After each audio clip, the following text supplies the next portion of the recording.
You're listening to an Airwave Media Podcast.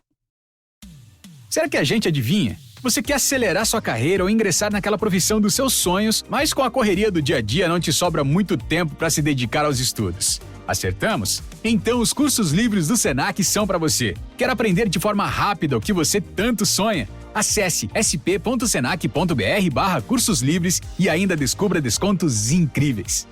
Quer saber? Senac. Sabia que você inspira outras pessoas? Às vezes é difícil reconhecer o seu valor, mas eu tô aqui pra dizer, você vale muito. L'Oréal Paris quer lembrar todas as mulheres disso, inclusive no cinema. Por isso, criou o Lights on Women's Worth Awards no Festival de Cannes, um prêmio que celebra as diferentes narrativas das mulheres no cinema e inspira outras, porque representatividade e reconhecimento são importantes. L'Oréal Paris, porque você vale muito. Recorded in Chicago, Illinois, with your hosts, Ken, Matt, Neal, and Jeff. This is Triviality. The cream of the crop! Hello and welcome to Triviality, the game where a lack of seriousness meets a little bit of knowledge. My name is Neal. I'm once again in an empty studio, not joined by my co-host, but fear not, the internet has come to save the day. They are coming to us over Skype. So I'll first introduce Ken, who actually was self-isolating in a self-isolation during a self-isolation. How's it going, Ken? Hey, what's up? I think I hear a single cricket in your studio, by the way, along with you. Oh, you hear a single cricket? Oh, it could be the smoke alarm that the landlord has not changed in 4 months. Oh yeah, I got one of those too. Yeah. How are you doing, Ken? Good? Well, today I shaved my entire head with a straight razor like a lunatic in a movie, but that gives you your answer. There you go. And was there neon lighting? There was no neon lighting. There was a little bit of blood on the razor, but I'm happy to say this is the best I've ever done. Oh, good. Well, that's good. Every time you do it, you get better. So that's all that matters. That's what I thought. I've got some time on my hands, so I'm just practicing. Awesome. Well, thank you for sharing that, and we're excited to see the results when we can. Matt, you're joining us from LA as usual. How are you doing? I'm good. I actually shaved my head yesterday too, not with a straight razor because I'm not an insane person. Did you really, Matt? You finally did it? No, it's just with a zero, but it's close. It's close. Okay. I'm nervous to put razor to head. I'm not there yet. Gotcha. Oh, I don't want to gash it up like Ric Flair. Well, you don't need to use a straight razor. You could use a a safety razor. A five razor swivel. Yeah, a Mach 5. Yeah. Well, okay, I'll consider it. One person who's not putting razor to head and probably not manscaping for all we know is Jeff. He's not here. Unfortunately, he's actually. I thought he was actually at a manscaping convention. Well, he's not. He's not technically at a manscaping convention. There is a manscaping convention, but under that convention, they have little booths. He's actually working the Lush booth because Ken loves Lush, and Ken is closed right now. But it's closed right now. But Jeff's trying to get some extra hours to maybe get a discount for Ken. So I thought that manscaping convention was all over webcam. Is that what I saw on Jeff's phone the other day? I think it is. Yeah, it's webcam, but it's always from a very high angle looking down. So it's kind of a bird's POV, I guess. Gotcha. But that's the best angle. It is the best angle. We are super excited though. We have a very special guest here. He's an Intercontinental Champion on Patreon. He's been supporting us for a while. We even gave a birthday shout out to his wife, which was a lot of fun. And he's from Louisville, Kentucky, and that's Jacob Hein. How's it going, Jacob? Good. How are you all? Doing well. Why don't you tell us a little bit about yourself? I live in Louisville, married. I have a 14-month-old daughter. I work for a small startup in Louisville called Equilottery Games, and we develop live sports lottery games to sell to state lotteries. All of our games are based on live sports, and we use horse racing, basketball, football, hockey, soccer, and baseball. Obviously, right now it's not a great time for live sports, but once things go back to normalcy, we're hoping to really rock it off. So that's great. Well, we appreciate your support on Patreon, and thank you very much for helping us and the show grow. Absolutely.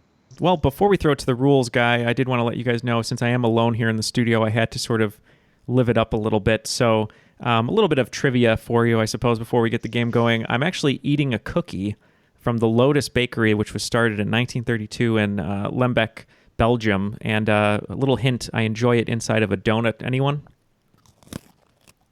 Biscoff. It is a Biscoff. Yes, that's correct.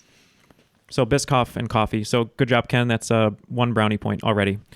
Jacob? Neal loves his Biscoff. I do love my Biscoff. All right, let's throw it to the rules guy and see how his impression of eating Biscoff and talking at the same time sounds like. The rules of the game are simple. 20 questions split into 2 rounds worth 10 points apiece.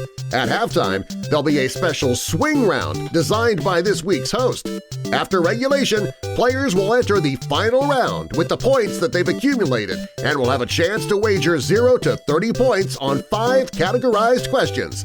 At the end of the game, someone will be named the cream of the crop. The cream will rise to the top, oh yeah. Yeah, well, Matt's never impressed, but it did sound like he he wasn't even chewing, but it just kind of went down his throat. I don't know how he does it.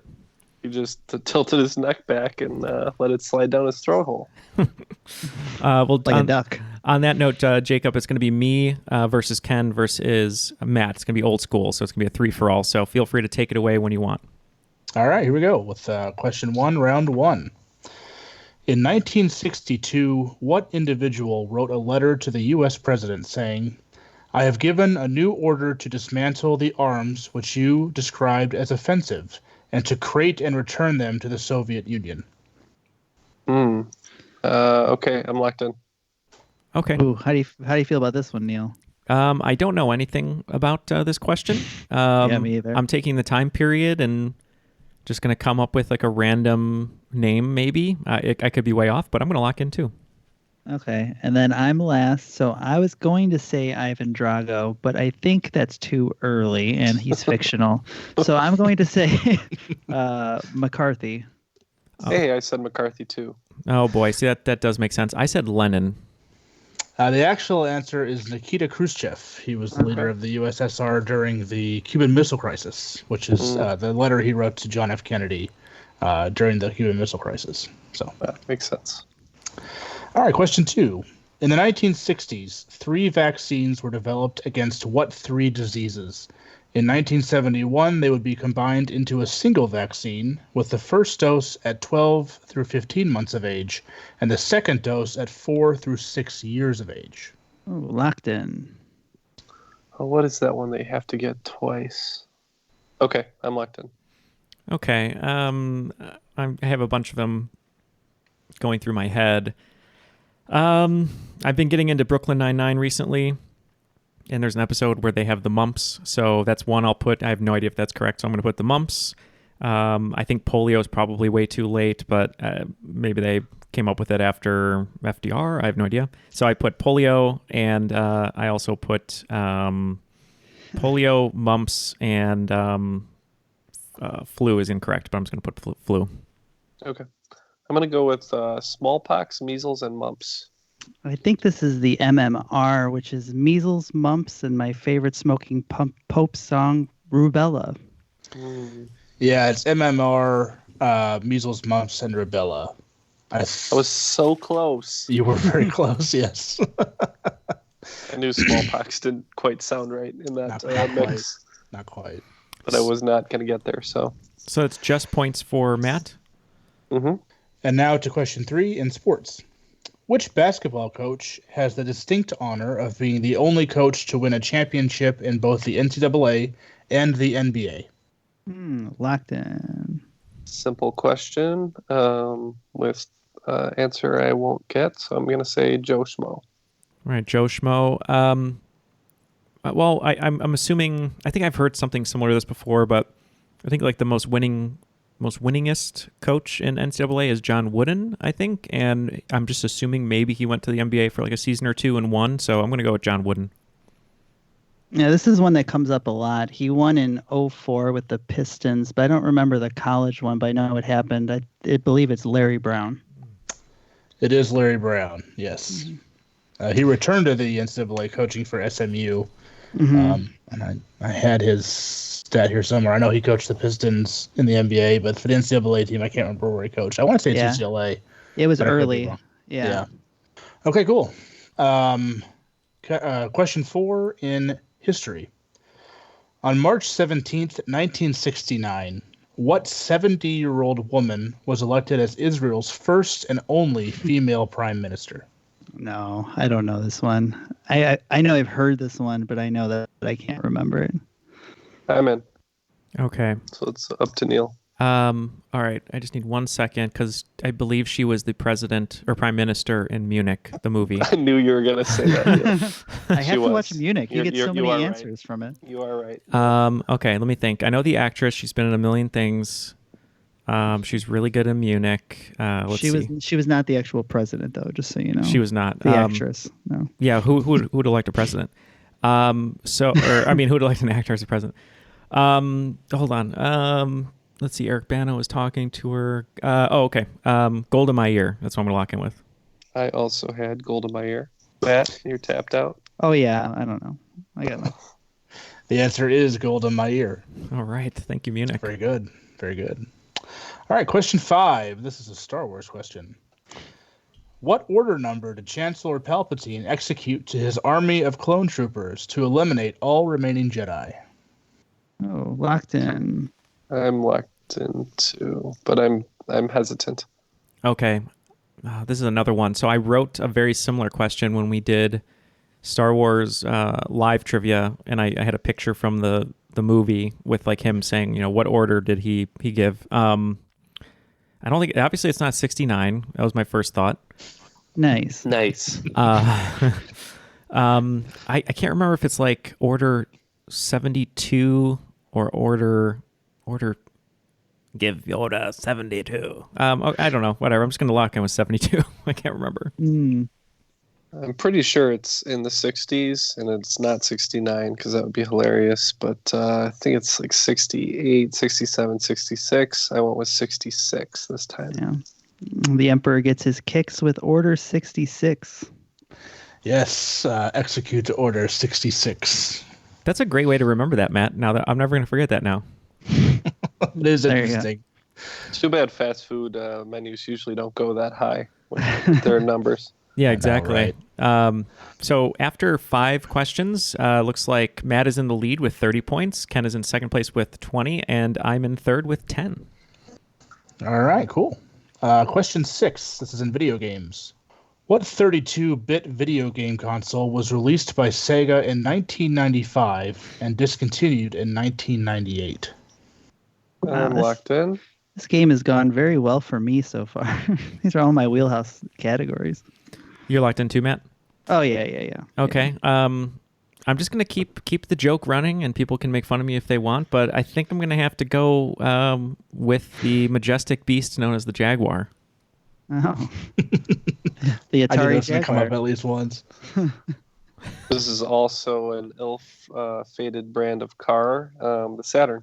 Yeah, they had the Sega Genesis, then like the Sega 32X, Sega CD add-ons, but they're all leading up to the Sega Saturn. Yep, it was the Sega Saturn. That thing did not do well. I was totally not thinking of the Sega Saturn. I know that too. Oh my god. No, wait. What's the difference in the controller though? Because the Dreamcast obviously had the little screen where you could like put football plays for the football games. But what was different about the Saturn? I don't remember. I don't know if anyone actually owned one. Yeah. I had a friend who actually owned a Saturn, and it was very similar to the Genesis. It was, okay. The controller was, yeah. But it was just all CDs. That was the big thing back in the day. So polygons. How exciting. Yes, exactly. All right. This is a great Jeff question. I'm sad he's not here to hear it, but it's geography. Within 2 kilometers, what is the distance between Russia and the U.S. at their closest points? So what you're telling us to do is actually know what a kilometer is. Okay. I'm going to go ahead and lock in here. Oh, me too. Yeah. Can I do this in miles? Because I don't even know what a kilometer. I don't have a conversion chart in front of me, but I can definitely look one up. I'll help you. That a 5K is about 3 miles. 5K is 3 miles. Okay. About 3 miles. So okay. All right. So I'm just going to do some math here out loud. So if I'm just going to totally trust Matt's math, because Matt's math is totally trustworthy. It's about correct. It's about. So if it's 5K for, you said 3 miles, Matt? Yeah. Okay, so I'm thinking it's around 30 miles. So I'm trying to think what would that be in kilometers. That'd be 150 kilometers. Yeah, that's what I'm going to go with. No. That's not right? That is not correct math, but okay. Matt, you want to go? Yeah, I think that this is really, really close because I know when the ice builds up, I believe you can actually walk from Alaska to Russia. So I put 7 kilometers. And I put a little bit more, 35 kilometers.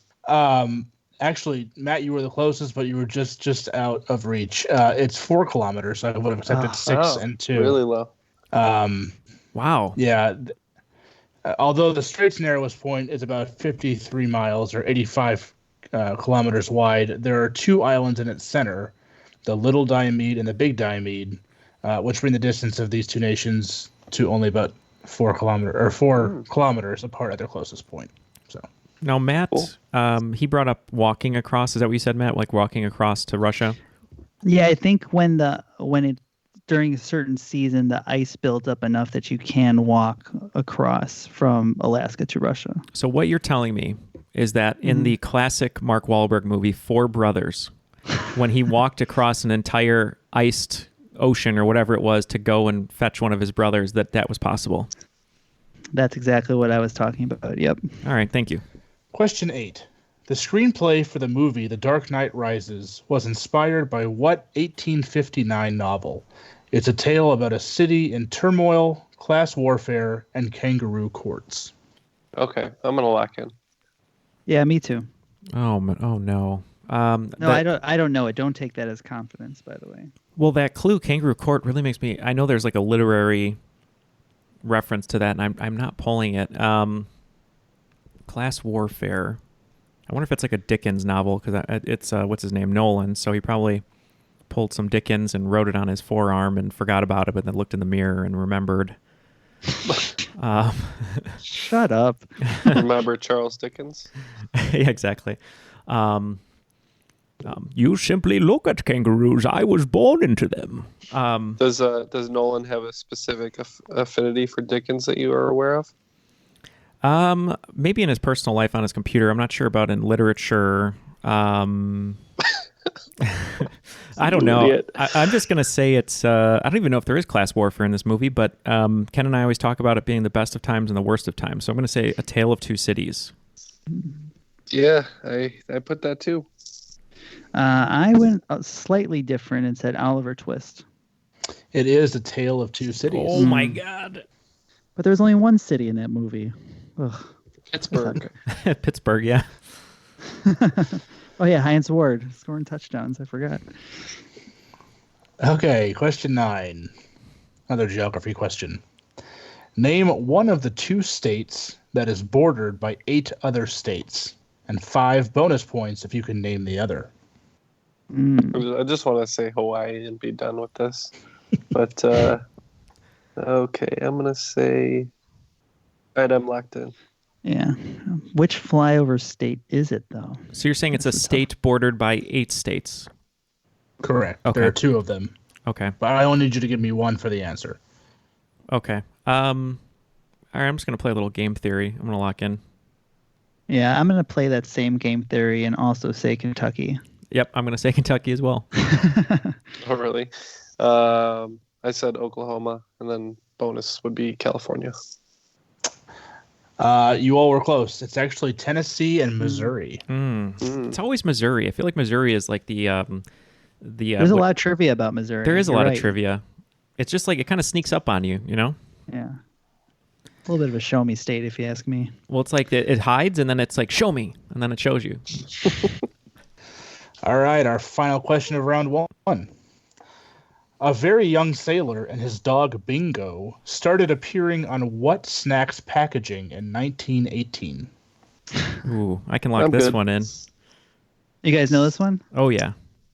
Neal man. always knows his sweet treats. I do. That's true. Sweet treat. That's a clue. We Oh, got a you don't know this sailor. one. We got a dog. And Oh. you guys were locked in? Yep. Bingo was his name, Matt. I know. But I don't think I know it. I'm gonna say animal crackers, and it's wrong. Ooh, you got one word right. I said Cracker Jack. Oh God, yeah. Yep, I said Cracker Jack. It is Cracker Jack, not Cracker Jacks. Cracker Jack. I'm glad you said that because that's a pet peeve of mine when I hear people at the baseball game. I actually got it from you because I know you made a fuss about it one time on the show. So. Oh, did you really? Yes. I'm honored. I'm honored. After the first round, it's a pretty close game. I have 30 points, Matt has 40, and Ken has 50.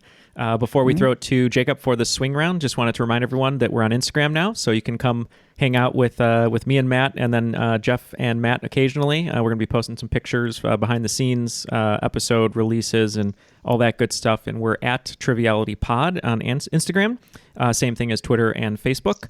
And you can also come join us over at The Crop, where we have interactions with all of you, episode spoiler threads and announcements, and also starting our new sign-up sheet. So every time we're going to hold sign-ups for either being a contestant or a host, you can come see that at The Crop. And once we post it, we'll pin it to the top, and feel free to sign up, and we'll look forward to having you on the show.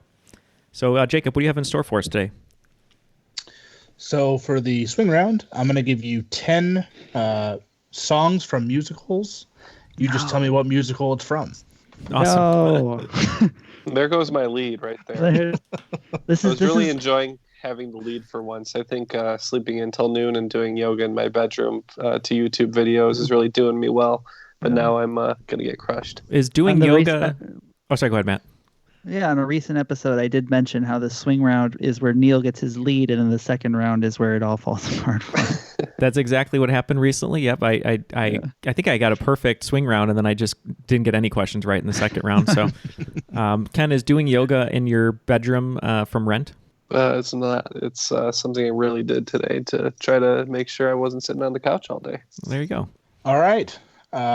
Number 1 is Defying Gravity. Oh, I know one. Number 2, Everyone's a Little Bit Racist. Number 3, Corner of the Sky.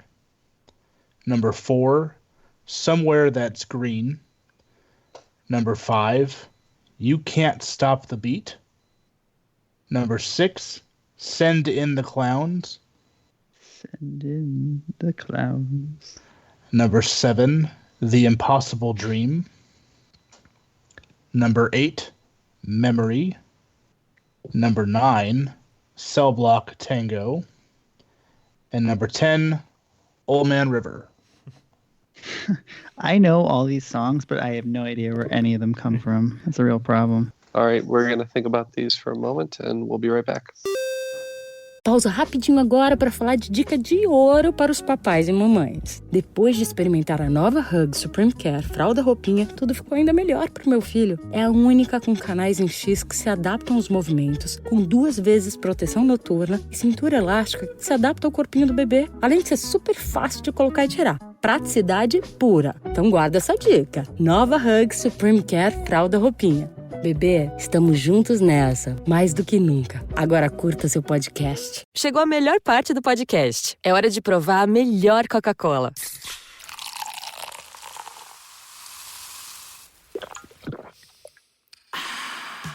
A Coca-Cola sem açúcar. O sabor irresistível da Coca-Cola, sem açúcar e igualmente refrescante. Coca-Cola sem açúcar. A melhor escolha. Okay, all the answers are now in. So can we get the questions one more time? And we'll give our best answers. Sure. Question 1, Defying Gravity. What'd y'all have? I think they like this musical in Boston. It's Wicked. Yeah, I also said Wicked. And I said Wicked. That's right. Wicked. Question 2, Everyone's a Little Bit Racist. Yeah, this is one I quite enjoy. I've seen it twice. It's Avenue Q. Yeah, I was between Book of Mormon and Avenue Q, and I went with Avenue Q. Yep, same composer, Avenue Q. Yep, Avenue Q. Number 3, Corner of the Sky. So I was just trying to think of a place where there's a lot of sky to look at, and I thought of Oklahoma. I thought the same thing and also said Oklahoma. So what's going to be funny about this swing round is many of these songs I sang in high school, so that's one of the reasons that it helped. And this one was a piece that we did from Pippin. Yep, it is Pippin. Pippin. Never even heard of that. Yep. Played with Michael Jordan. Same composer. Yeah. Same composer as Wicked, actually. Stephen Schwartz. Yes. Yep. Number 4, Somewhere That's Green. This one was a little bit familiar to me, but I had trouble putting my finger on it. I went with My Fair Lady. Yeah, I thought it was some kind of Muppet thing, so I just said Muppets the Musical. Well, Ken said he had a little trouble putting his finger on it, but if he would have just pricked his finger and dropped a few drops of blood, it would have been very, very, very good to grow Seymour. So Audrey too. So it was Little Shop of Horrors. Yeah. Yep, it is Little Shop of Horrors. I played the part of Mr. Vuchnik in high school. Did you really? So, oh yeah, one of my favorite roles I ever did was that role. Yeah. They're remaking it now, aren't they, or something? Yeah, with Chris Evans as the dentist and Lady Gaga, and oh wow. And wait, who's the lead? Oh, Taron Egerton is Seymour. Oh, that's great. Yeah, so it should be fun. good. Not my favorite musical, but I'll see that. Mm-hmm. All right, number 5, something that everybody should know or have at least heard. You Can't Stop the Beat. I put Footloose. I don't know. I thought this was about stomping, brooms and stuff, so I said stomp. One of the songs I love singing for Colleen is "It Takes Two" by Link, and that would be from Hairspray. It is Hairspray. Oh gosh, yeah, I knew all these. I'm just like, yeah. Okay, probably the hardest one, at least for me on this list, was number 6, Send in the Clowns. See, me and Matt were talking about all the cultural references with this. I think it was in a Seinfeld episode. He says it was in a Simpsons episode. So that's our best bet. But I said Hello, Dolly. I said It the Musical. It was also in Joker, too, so it's a Stephen Sondheim piece. The reason I know this is one of my favorite singers of all time. Frank Sinatra did a great cover of it, and it's from A Little Night Music. Yep, A Little Night Music. It's a great, great song. All right, number 7, The Impossible Dream. That seems like something that Hamilton would be thinking about, so I said Hamilton. I think I know this one. I think it's older, so I just said Bye Bye Birdie. This one's kind of obscure. We sang this for Men's Ensemble, and it's from Man of La Mancha. Yep.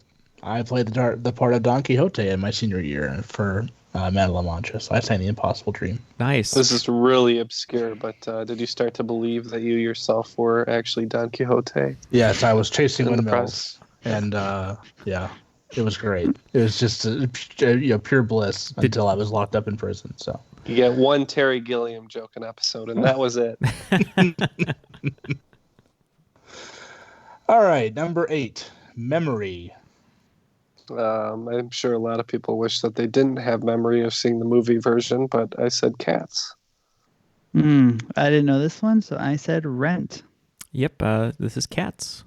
It is Cats. Number 9, Cell Block Tango.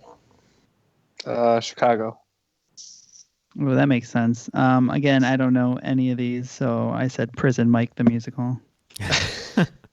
Makes sense. Yes, it is Chicago. Thanks, Matt. Thanks.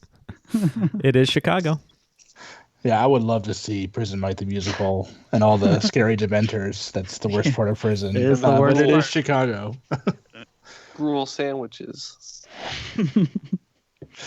And to wrap it up, number 10, Old Man River. Just picked an old one for this, and I said Carousel. Well, I figured one of these has to be Rent, but I'm probably wrong, so I said Rent. I wish Old Man River was in Rent. So here's my favorite story.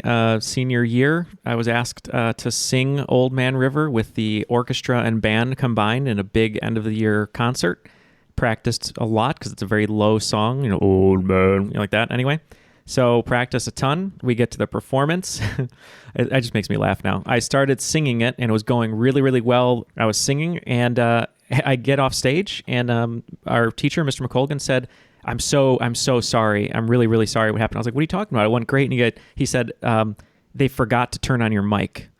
And I said, oh, so I was just like lip syncing air. And he's like, yeah, I'm really, really sorry. So they told the principal, and the principal came up to me the next day and said, we're really sorry that we forgot to turn on the mic on this big performance of yours. You practiced all these weeks. Here's a commemorative pen. So and that was from Ragtime. Where is that pen now? I lost that pen. Yeah. Oh, so sad. So what's the answer? Ragtime. Oh, yeah. I forgot. We didn't even say that. Actually, I have Showboat as the answer for that. Oh, shoot. Wow. You're right. You're right. So Neal was almost a perfect 10 for 10. Oh, my God. I really screwed that one up. And I just swore in front of my niece, too, on accident. Okay. You're really screwing up today, Neal. I am. So it looks like the scores are getting a little closer. Matt is at 50. I'm at 75, and Ken's at 70. So all very close. Nice little Neal surge. The old Neal surge. All right, round 2, question 1. In 1798, President John Adams signed a congressional act creating what musical group, also known as the President's Own, which is now the oldest active professional musical organization in the United States? Okay, I'm locked in. Yeah, I can lock in. I'm just oldest musical group. I'm just trying to think of I can never remember what branch of military has the band, like the official band. I think, is it the Marines? I don't even know if that's an official musical group. I'm gonna say Salt and Pepper. Yeah, I'm gonna say Salt and Pepper. I'm just gonna say it's the United States Naval band. I don't know. Yeah, I was in the same ballpark, but I didn't really know how to phrase it, so I just put Navy band. I think you guys were close, but I think it was starring John Cena, and I think it was the Marine Band. It is the United States Marine Band. I thought the Marines were founded later. I was wrong. Can you see this band, though, Matt? Can you see them? Yeah. Oh, I get it. No. I was like, what? No. Question 2 in sports. On November 22nd, 2012, on Thanksgiving Day, New York Jets quarterback Mark Sanchez took the snap from the center and attempted to hand it off to a running back that wasn't there. After realizing the intended play was a failure, he made it worse by hilariously running into one of his offensive linemen and losing the ball. What name has this play been given? Yeah, locked in. As soon as you said 2012 Jets quarterback, I knew where this was going. I'm going to call it the slippery turkey. I think it's I could just be oversimplifying it, but I think it's the butt fumble. I think Neal is correct. I believe it's the butt fumble. It is the butt fumble. One of my favorite plays of all time. He panics when the running back's not there and runs right into the dude. It's so funny. It's great. Poor Mark Sanchez. And it was against the Patriots too, which made it even worse. So, I mean, it was just bad. All right, question 3. In a standard game of Monopoly, what is the purchase price for any single railroad property? Oh, man. I'm so bad at Monopoly questions. I'm going to lock in with a guess here. The purchase price of a railroad station? Yeah, railroad property. Or property. Okay. So does that include the tracks, the trains, and I'm assuming the switches? I don't know. Not the switches. Not those. Okay. Wow, Neal really doesn't know how to play Monopoly. I don't. I usually just buy up a bunch of companies and make them do what I want, but apparently that's not how you play it. There's a lot of house rules. Like, people think that if you land on free space, you get everything in the center, but that's not actually how you're supposed to play. But that's how a lot of people play. Now, if you play house rules in the house version of Monopoly, do you have to take a bunch of Vicodin? Is that how you play? Maybe No. that's why you can't remember the rules. That's probably. I have no idea. So I'm going to say $1,000. The rules of Monopoly are simple. No, they're not. I said $200. I think it is $200. I said $200 too. It is $200. That's a steal. Remember this thing.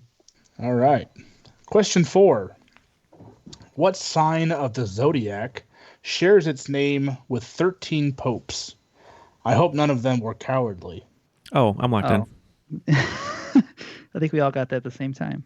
I think I'm going to go with Leo. Yeah, I said Leo as well. Leo's a lion. They're cowardly. Said Leo. It is Leo. There were 13 Pope Leos. All right, question 5. Which planet in our solar system rotates so slowly that its day lasts longer than its year? Oh, I've heard this before too, and I always get it wrong. Yeah, we had this. Where's Jeff? I don't know. He's probably out on a walk. All right, I'm locked in. I know this one too. I don't know if I've written or answered incorrectly before. Yeah, I think it's a gas giant, but I don't remember which one. I don't think that helps you at all, does it? Maybe it does. Well, it kind of does actually that you say that. But I could be wrong. No, well, the gas giant. Are you locked in or no? Yeah, I could be locked in. Locked in. Okay, so if you say it's a gas giant, I think Jupiter is a gas giant. For some reason, my gut originally was saying Saturn, and I don't know why. But I'm just going to go against my gut because it's full of Biscoff, so it's probably tricking me. So I'm going to go with the gas giant. I'm going to say Jupiter. I did not go with a gas giant. I went with a solid mini, and I went with Mercury. Yeah, that sounds right because I remember it being because it's so close. Or maybe it rotates slow. There's something with Mercury that's weird, but I can't remember now. I said Jupiter. It is Venus, actually. Wow. Venus is the slow rotating planet. It feels like these days in social isolation are days on Venus, actually. Yeah, right. Wow, this made the game very, very close. I believe, Matt, you got 4 in a row, right? And then missed the 5th one? Okay. So at the score recap here, it looks like Matt and Ken are tied at 90, and I'm in a slight lead at 95, so very close. Wow. All right. Question 6, round 2. Which current SNL cast member is the longest tenured cast member in the show's history with 17 seasons, stealing the record from Daryl Hammond? I'm locked in, I think. I'm in too. All right, so I just have to think about someone who is undoubtedly talented, but usually plays the same character and smirks his way through every performance. Is Horatio Sands still on the show? I'm going to go with, I prefer him more from all that, but I'm going to say Kenan Thompson. Yep, I said Kenan Thompson. Yeah, if I'm wrong, I might say, what's up with that? I think it's Kenan Thompson. It is Kenan Thompson. Yeah, I heard this and it really stuck with me because I thought of how crazy it is that he's been on the longest of anybody ever. Yeah, it seems like the blink of an eye, but like when you think about it. He's done sketch comedy for over 20 years. Think about that. Like all that time. Yeah, I mean, he's been doing it since he was like a little kid. It's crazy. I'm very talented, but... I felt like it was just yesterday they announced him as a new cast member for SNL, but it's already been 17 years. Yeah, so. exactly. I remember when they did announce him, and I was like, oh, I loved him. Where's Kel? And then they didn't have Kel. Right. Well, Kel was on Clifford. He was busy. Yeah, right. All right, question 7. In 1993, Adobe Software created what proprietary new file format? They would finally open source it in 2007. I'm locked in. It's a file format. I'm locked in. Because I keep thinking of Adobe Acrobat, but I don't think that unless it's just like the PDF. I don't know. I think I'm gonna lock in with PDF. Ooh, I actually like what Matt said. I locked in kind of fast, and I said PSD, but I think Matt's onto something with that. Yeah, when you said format, I never remember, I guess, the acronym. I don't know if it's portable document format or something like that, so the format kind of stuck with me, so I also said PDF. It is the portable document format. Mm-hmm. It is PDF. Yeah, good job, guys. Mm-hmm. 1993, you said? Yep. Wow. All right. Question 8. Since being changed in 1929 from a vignette of an allegorical representation of Panama, what building is depicted on the back of a U.S. $50 bill?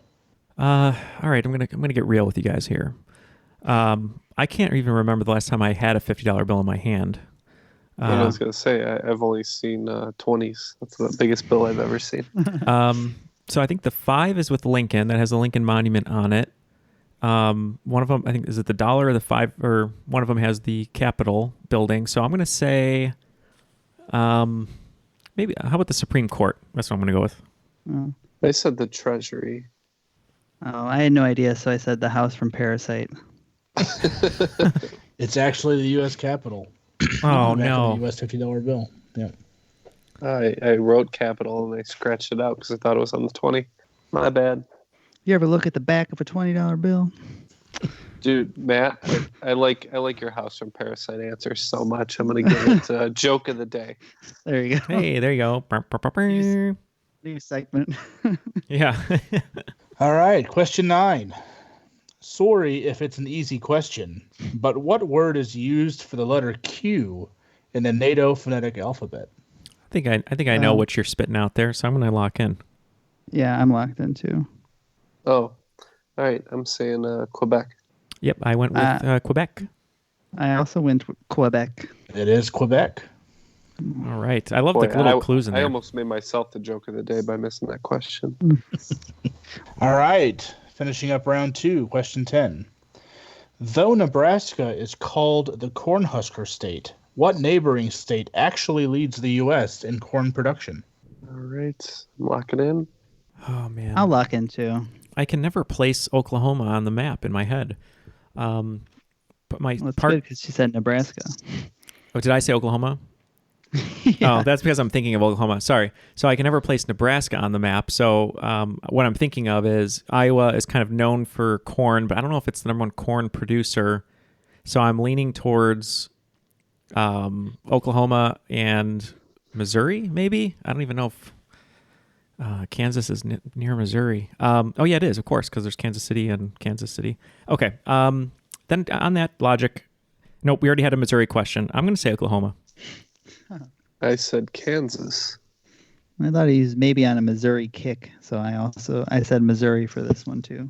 You guys danced around it again. It's Iowa. No. Stupid Iowa. Okay.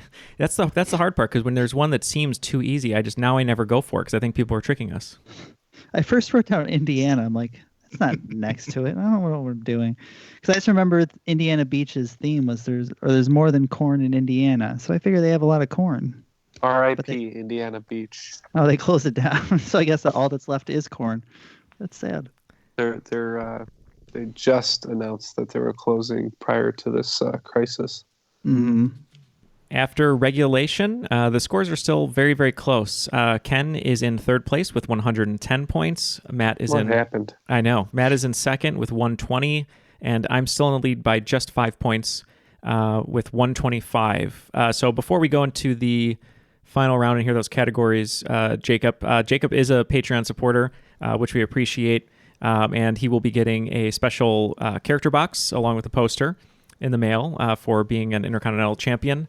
But we just want to let everyone know that Patreon is the lifeblood of our show, and we'd really appreciate it if you'd like to join Jacob and support the show to go over to patreon.com/Triviality Podcast. And I can speak from experience. I know Ken can as well, and I'll let him elaborate on it. But when we were able to have our Extravaganza event here in Chicago for Geek Bowl, it was just so awesome. Not only meeting all the people who just listened to the show, but many of the patrons came up, and it was just a really nice time to meet all of you face to face. Isn't that right, Ken? Yeah, I spoke for 8 hours straight to different people, and my voice was a little hoarse at the end, but it was a pleasure to meet everybody. So glad that people came up and had a little chat, and it was just a really great experience all around, really vindicating. Yeah, and it's just so nice to hear from you, get your emails, your letters, and not only monetary support, but just support being a listener. So if you'd like to join Jacob and all of our other patrons in supporting the show, especially during a time like this when your support really helps us, you can go do that at patreon.com/Triviality Podcast. So, Jacob, what categories do we have in store for today? All right, your 5 categories for your final round are never gonna give you up. All right, not a lot to go on there, so I'm gonna go ahead and lock in my wagers. I can't bet everything, so I'm just gonna bet 20 on everything. Okay, I'm gonna bet 10 on everything. Yeah, as I always say, no guts, glory. I bet 10 on everything. So, All right. All right. Wagers are locked in. Take it away, Jacob. Okay, here we go. For question 1, your category is never. Despite their intense rivalry and combining for 93 tournament appearances, which 2 ACC teams have never met in an NCAA men's basketball tournament? I don't even know what that means. Goodness. Ooh, locked in. Question 2, category is gonna. On April 30th, which meme makes its way back into social media, referencing a popular NSYNC song? Oh, I hate it. Question 3, category is give. Owners of this blood type are asked most often to give blood because they can be universally used for any patient. What is this blood type? Do you just need the letter, or do you need the I'll just take the letter. Okay. Question 4, category is yew. Wood from yew trees contain a chemical called Taxol, which has been found to help treat what common disease? And question 5, category is up. Up was the first Pixar movie and second Disney movie to be nominated for which 2 Academy Awards? We're going to take a look at these questions, and we'll be right back with the answers. Welcome to From Beneath the Hollywood Sign. If you love old movies, Hollywood history, or the golden age of filmmaking, you've come to the right place. This is the podcast that talks about amazing stories of Tinseltown from another era and fascinating conversations with writer-producer Steve Cubine and actress-writer Nan McNamara. One particular argument, he ended up dislocating Ava's jaw. Ava, she was such a tough cookie. Rather than cry or scream or anything like that, Or call the police. Or call the police like she should have, exactly. What does she do? She takes an ashtray and she knocks him over the head and knocks him unconscious. That's how she fought back. She didn't know what to do, so she called Louis B. Mayer. I think I've killed Howard Hughes. What do I do? Revisit a time when the pictures were still big and everyone was ready for their close-up. When you want Tyrone Power instead of Tom Hardy, Jennifer Jones instead of Jennifer Lawrence, or Robert Mitchum rather than Robert Pattinson, then From Beneath the Hollywood Sign is the gin joint for you.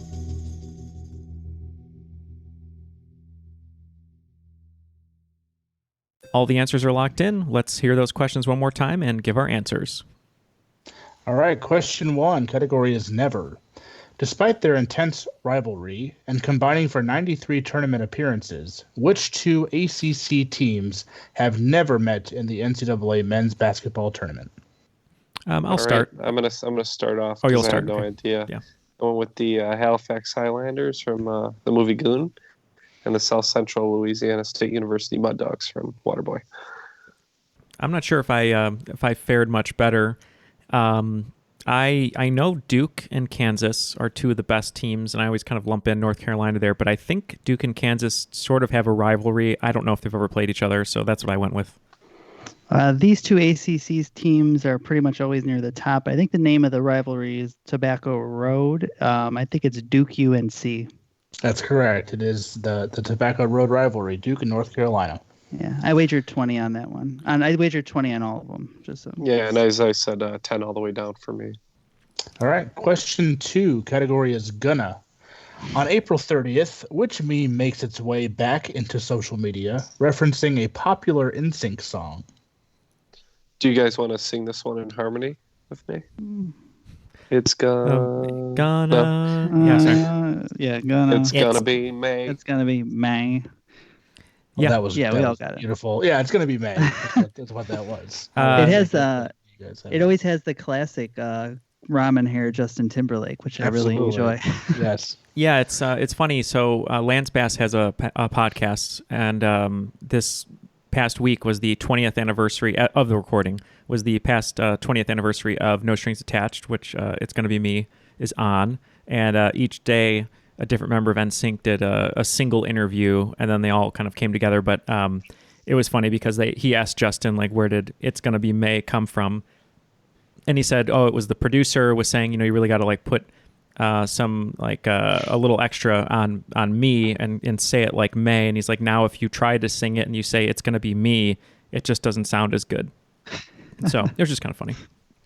So it's someone else's fault. Right. It was the producer, Max Martin. Yeah.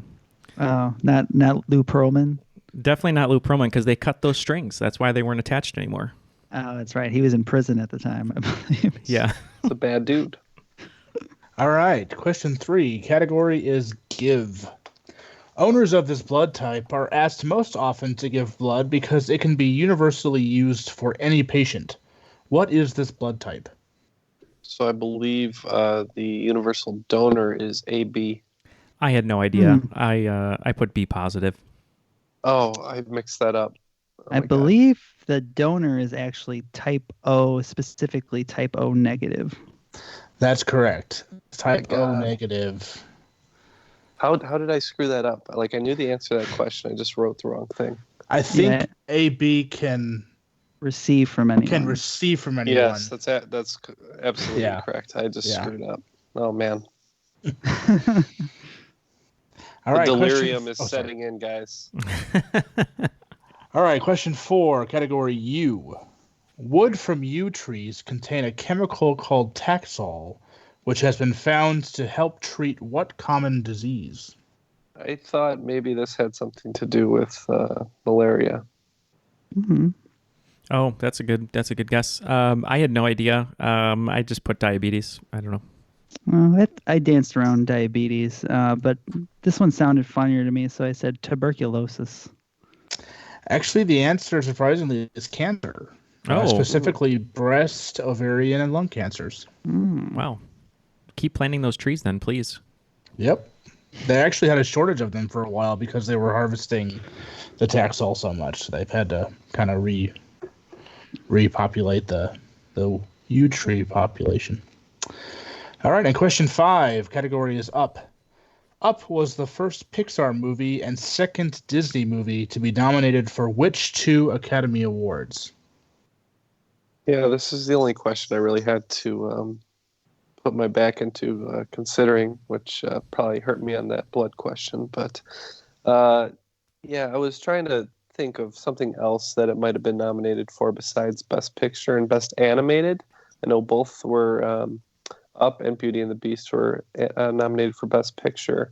Mm-hmm. I'm not sure that Best Animated was a category when Beauty and the Beast came out, but I was trying to think what they would both be nominated for, and I couldn't quite nail down like a music category, and then the options were kind of running out, so I did end up putting Best Animated and Best Picture. I believe Jacob was asking, he said it was the second or one of 2 films that did it, and I believe Toy Story 3 was nominated for Best Animated Film and Best Picture, so that's also what I locked in with. So I thought that other films had been nominated for Best Animated before, so I did say Best Picture, but I went a different direction and said Best Screenplay for the second one. Oh, very close. It is Best Picture and Best Animated Feature. After that game, it looks like Ken is going to finish with an even 100. I'm a little bit above him at 115, and today's cream of the crop with 140 points is Matt. The cream of the crop! All right. I'm comforted to know that it didn't hinge on that the blood question, so at least you beat me thoroughly. Yeah, it was the Duke UNC and the O negative for me was the difference between me and Neal. Felt good about it, so. Yep, and you wagered big too. Good win for me. Yeah. What a fun game! That was nice balance. Yeah, there's a lot of different categories which we don't always get, so I do appreciate that. Absolutely, I had a great time writing for you guys. This is a lot of fun. Yeah, thanks for taking your time to be on Skype with us today and to take care of this game. Yeah, thanks for so much for having me on. It was really a blast. I really enjoyed it. Yeah, we loved it. The questions were great. Is there anyone you'd like to give a shout out to or any last words? I'll give a shout out to my wife, Kelly. She play tested some of the questions for me, as well as a whole bunch of people in a trivia co-op Slack group that I'm a part of, which includes Jason Borsum. They all gave me some great feedback. But that guy. Yeah, that guy. I know. But no, they've all been great, and I like I said, I had an absolute blast writing it. And anytime you guys want to have me back on, call me up. Yeah, you're welcome anytime. If you do happen to start hosting trivia down in Louisville, whether with Jason or not, we'll maybe take a little trip out there. We'll have to come play your game and yeah, you're always welcome back. Thank you very much. And hopefully Kelly liked the birthday message we gave her. She did. She absolutely did. Oh, good. Yeah, that was so much fun. And we hope everyone listening had fun as well, as much as we did. For Jeff, who is not manscaping on a webcam at the Lush booth at the Manscaping Convention, and for Ken, Matt, Jacob, and myself, that was Triviality.